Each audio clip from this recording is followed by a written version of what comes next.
Good morning, everyone. Today we will discuss about the sexual reproduction. In last section, we have discussed about asexual reproduction और उसके कुछ modes देखे जैसे budding है, fragmentation है, spore formation है, vegetative propagation, ये सब हमने देख लिया था. Now we have to discuss about sexual reproduction and guys maybe you have some information regarding the flower. Flower are the reproductive parts of the plant. कोई भी प्लांट है, प्लांट के अंदर जो फ्लावर्स आते हैं, एग्जैक्टली फ्लावर्स का role होता है रिप्रोडक्शन करना. उसके अंदर दो पार्ट्स होते हैं, एक होता है स्टेमन और एक होता है pistil. Stamen are male reproductive part, whereas pistils are female reproductive part of the flower. So as you know guys, we are talking about the sexual reproduction. So उसके अंदर दो अलग अलग गैमेट्स आएंगे, male gametes and female gametes. तो स्टेमन जो है वो मेल गैमेट्स को प्रोड्यूस करता है, पिस्टिल जो है वो फीमेल गैमेट्स को.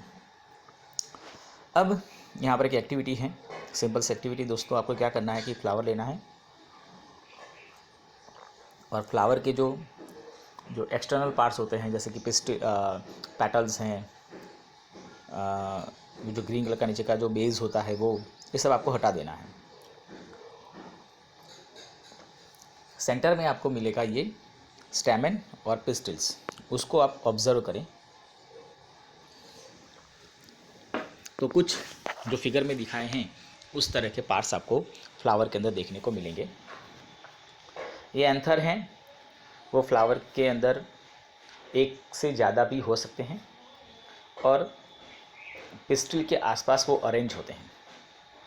अब कई बार ऐसा होगा कि कुछ फ्लावर ऐसे होते हैं जिनके अंदर आपको ये दोनों स्टेमन और पिस्टिल एक ही फ्लावर में देखने को मिल जाए. ऐसे फ्लावर्स को कहा जाता है बाइसेक्सुअल फ्लावर्स. कुछ फ्लावर्स ऐसे होते हैं दोस्तों जिनके अंदर इनमें से दोनों में से कुछ एक ही आपको देखने को मिलेगा, उनको कहते हैं अपन यूनिसेक्सुअल फ्लावर. तो अगर सिर्फ स्टेमन प्रेजेंट है या तो सिर्फ पिस्टिल प्रेजेंट है तो कहा जाएगा यूनिसेक्सुअल फ्लावर, और अगर ये दोनों एक ही फ्लावर के अंदर प्रेजेंट हैं तो उनको कहा जाता है बाइसेक्सुअल फ्लावर. तो यहाँ पर जैसे मैंने आप लोगों को बताया कि भी एंथर जो हैं, जो आपका स्टेमन है, स्टेमन के सबसे ऊपर का जो पार्ट है एंथर, वो एंथर के अंदर होते हैं pollen grains which is the male gametes. मतलब हम ये कह सकते हैं कि स्टेमन के ऊपर एंथर और एंथर के अंदर pollens are male gametes. Whereas जो आपका पिस्टिल होता है, ये पिस्टिल के सबसे ऊपर होता है स्टिग्मा, वहाँ से एक ट्यूब जनरेट होती है जिसको हम कहते हैं पोलन ट्यूब. बेजल पार्ट मतलब नीचे वाले पोर्शन में एक स्वॉलन पार्ट देखने को मिलेगा जिसको कहते हैं ओवरी, और ओवरी के अंदर होते हैं फीमेल गैमेट्स जिसको हम कहते हैं ओव्यूल्स या तो एग. तो ये जब पोलन ग्रेन्स इस ओव्यूल्स को मिलेगी, उसको फर्टिलाइज करेगी और जो बनेगा उसको हम कहते हैं जाइगोट. तो इन सब के लिए हमें वन बाय वन स्टेप देखते हैं. तो सबसे पहला होता है पॉलिनेशन. पॉलिनेशन मतलब क्या? तो जैसे दोस्तों मैंने आपको बताया कि भाई pollen grains are there in the anther, whereas it has to fuse with the ovules which are present in the ovary. इसका मतलब ये हुआ कि एंथर में से पोलन ग्रेन्स को ओवरी तक पहुंचना पड़ेगा, और उस ट्रांसफॉर्मेशन के लिए जो प्रोसेस है उसको कहा जाता है पॉलिनेशन. तो generally pollen grains have a tough protective coat which prevents them from drying up. तो जो पोलन ग्रेन्स होती हैं उसके ऊपर का एक लेयर जो टफ लेयर होता है जो पोलन ग्रेन्स को अनफेवरेबल कंडीशन में बचाए रखेगा, उसको सूखने नहीं देगा. लेकिन ये पोलन ग्रेन्स बहुत हल्की होती हैं जो हवा के झोंकों के साथ भी या पानी के बहाव के साथ या किसी भी इंसेक्ट के साथ चिपक कर वो एक फ्लावर से दूसरे फ्लावर पर ट्रांसफ़र हो सकती है. and some of the pollen grains lands on the stigma of a flower of the same kind, and this type of the transfer from anther to stigma of a same flower is called self pollination. तो anther से pollen का stigma के ऊपर जाना, इसको हम कहते हैं पॉलिनेशन, ठीक है। लेकिन अगर वो एक ही फ्लावर के एंथर से उसी फ्लावर के स्टिग्मा के ऊपर जाता है तो उसको हम कहेंगे सेल्फ पॉलिनेशन। लेकिन उसी प्लांट के या दूसरे प्लांट के दूसरे फ्लावर के ऊपर ये प्रोसेस होती है तो उसको कहते हैं अपन क्रॉस पॉलिनेशन, ठीक है। मतलब उसी फ्लावर के ऊपर जाएगा तो वो, या उसी प्लांट के दूसरे फ्लावर के ऊपर जाएगा तो वो सेल्फ पॉलिनेशन। लेकिन अगर दूसरे प्लांट के फ्लावर के ऊपर वो जाता है तो उसको हम कहते हैं क्रॉस पॉलिनेशन। अब पॉलिनेशन के बाद जो नेक्स्ट स्टेप आता है दोस्तों वो है फर्टिलाइजेशन।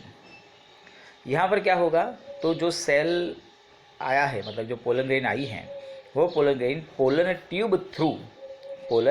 ट्यूब थ्रू जाता है ओवरी तक। ओवरी के अंदर जैसे हमने कहा ओव्यूल्स प्रेजेंट होंगे, उसके साथ उसको फ्यूज़ करना है, उसको हम कहते हैं fertilisation. So the cell which result after fusion of the gamete is called zygote, and the process of fusion of male and female gamete is called fertilization. So the zygote develops into an embryo.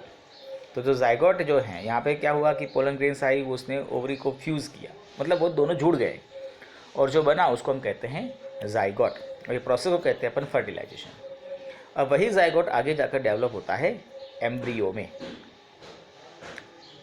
और उसके बाद आते हैं fruits and seeds, मतलब यही process आगे बढ़कर fruits और सीड्स बन जाएगी।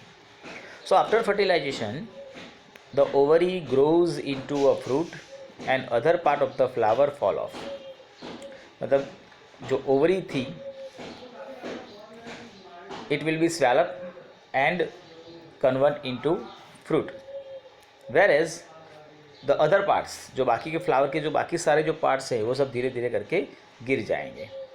And the fruit is ripened ovary. तो एग्जैक्टली फ्रूट क्या है, तो ओवरी का ही वो रिपन्ड पार्ट है, पका हुआ। Whereas the seeds develop from the ovules.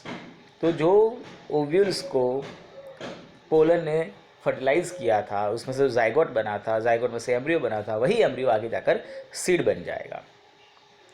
So the seeds contain an embryo enclose in a protective seed coat. तो सीड के अंदर एम्ब्रियो होता है जो एक प्रोटेक्टिव कोट में होगा। प्रोटेक्टिव कोट इसलिए बच्चों, आप देखो कोई भी सीड देखो तो वो हार्ड होते हैं, उसके ऊपर का प्रोटेक्टिव लेयर वो अंदर के एम्ब्रियो को बचा के रखता है तब तक जब तक उसको फेवरेबल कंडीशन नहीं मिलती है खिलने के लिए। Some fruits are fleshy. अब देखो दो तरह के फ्रूट्स होते हैं फ्लैशी, जैसे आप आम देख लो, पपाया देख लो, टोमेटोज़ देख लो, ठीक है, तो वो फ्लैशी होते हैं, जूसी होते हैं। Some fruits are hard and dry, like almond देखो, वॉलनट्स देखो, ठीक है। तो अलग अलग टाइप के हमारे पास फ्रूट्स हो सकते हैं, सीड्स हो सकते हैं, fleshy fruits and dry fruits. अब बात आती है दोस्तों, यहाँ पे सीड्स तो डेवलप हो गए, अब उसका होगा डिस्पर्जल। डिस्पर्जल मतलब उसका फैलना। ऐसा नहीं होगा कि कोई जो पेड़ होगा उसके जो सीड्स होंगे उसके नीचे ही आसपास ही प्लांट्स प्रोड्यूस हो जाए, ठीक है। सीड्स को हमें फैलाना पड़ेगा तब जाकर वो पूरे एरिया में अलग अलग जगहों पर ये प्लांट्स डेवलप हो। तो in nature same kind of plants grow at different places and this happen because of the seeds are dispersed to different places. तो एक ही तरह के प्लांट्स एक ही जगह पर नहीं होंगे। आप देखो आपके घर पे जो प्लांट होगा वो किसी और के घर पे भी हो सकता है, मतलब कि प्लांट्स का सीड्स का डिस्पर्जन होता है, फैलते हैं वो सब। तो sometimes after a walk through a forest और अ फील्ड और a park you may have found seeds और fruit sticking on your clothes. आप कभी गए हो खेत में या जंगल में, पार्क में, तो कुछ कांटेदार सीड्स होते हैं जो आपके कपड़ों के चिपक जाते हैं। अब वो चिपके कहाँ से हैं, सपोज आप गार्डन से लेकर आए लेकिन आप उसको निकालेंगे कहीं और जगह पर, जहाँ पर गिरेंगे वहाँ पर उनको अगर मॉइस्चर, पानी, सनलाइट सब मिल जाता है तो वहाँ पर वो ग्रो हो जाएगा। तो कहीं और से सीड्स आप लेकर आए तो ये डिस्पर्जन हुआ। ठीक है। So what do you think will happen if all seeds of plant were to fall at the same place and grow there. अगर ऐसा होता कि डिस्पर्जन नहीं हुआ, कि कोई भी प्लांट है उसके सीड्स वहीं पर गिरे जहाँ पर वो प्लांट था, तो क्या होगा कि सारे सीड्स जो हैं वो एक ही जगह पर डेवलप होंगे, तो भीड़ वहाँ पे ज़्यादा हो जाएगी, ना तो उनको पूरी तरह से सनलाइट मिलेगी, ना वाटर मिलेगा, तो सब सूख भी जाएंगे, तो डेवलपमेंट नहीं दिखेगा आपको। So plants benefit by seed dispersal, वो अलग अलग जगहों पर सीड्स को डिस्पर्स करता है, फैला देता है। तो it prevents competition between the plants and its own seedling for sunlight. इससे वो अपने ही प्लांट को दूसरे प्लांट के साथ कंपटीशन से बचा लेता है, for sunlight, for water, for minerals, for soil. And it also enables the plants to invade new in habitats for wider distribution. और वो प्लांट को नया अडोप्टेशन मतलब नई प्लेस देगा, वहाँ पर वो अपने आप को डेवलप कर पाए। तो seeds and fruits of plants are carried away by wind, water and animals. तो ये डिस्पर्सन के लिए हमारे पास कुछ वेक्टर्स हैं, जैसे कि विंड है, हवा के साथ, पानी है, पानी के साथ तैरते हुए, या तो एनिमल्स के साथ चिपक कर भी वो सीड डिस्पर्स हो जाते हैं। तो like we have winged seeds like those of drumsticks and maple. तो ये इतने हल्के होते हैं कि वो हवा के साथ उड़कर दूर दूर तक फैल जाते हैं। सीड्स ऑफ ग्रासेस और hairy seeds of aak and hairy fruit of sunflower get blown off with the wind to far away places. तो ये दूर दूर तक फैल जाते हैं। आप देख सकते हैं ये किस तरह से इनका रचना होता है। फेदरी लीव्स होते हैं, जिससे फेदरी फ्रूट्स होते हैं, जिससे वो इजीली उड़ सकते हैं। कुछ होते हैं जो पानी के साथ तैर के चले जाते हैं, जैसे आप देख लो कोकोनट का ऊपर का जो लेयर होता है फाइब्रस स्पॉन्जी, जिससे वो उसको तैरने की क्षमता देता है, बियॉन्सी जिसको हम कहते हैं, आगे आप देखेंगे। तो ये इसके कारण वो पानी में तैरते तैरते किनारों पर फैलते रहते हैं। Some seeds are disperse by animals, जो उसके ऊपर जो स्पाइनी सीड्स होते हैं वो एनिमल्स की बॉडी के ऊपर चिपक जाते हैं। जैसे कोई है गॉड्स हैं, शीप्स हैं, वो जब चरने जाते हैं तो उनके बॉडी के ऊपर ये चिपक जाते हैं और फिर वो चलते चलते आगे आगे आगे सीड्स को फैलाते जाते हैं, जैसे कि ज़ैंथियम है, यूरेना है।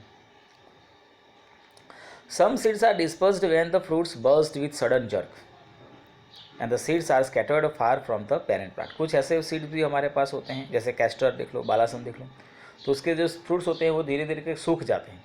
जैसे वो एकदम पूरे सूख जाएंगे फिर वो फटेंगे, जब फटते हैं तो उनके सीड्स दूर दूर तक फैल जाते हैं। ठीक है, तो इस तरह से सीड्स का डिस्पर्जन होता है और प्लांट जो है वो अलग अलग जगहों पर फैलते जाते हैं।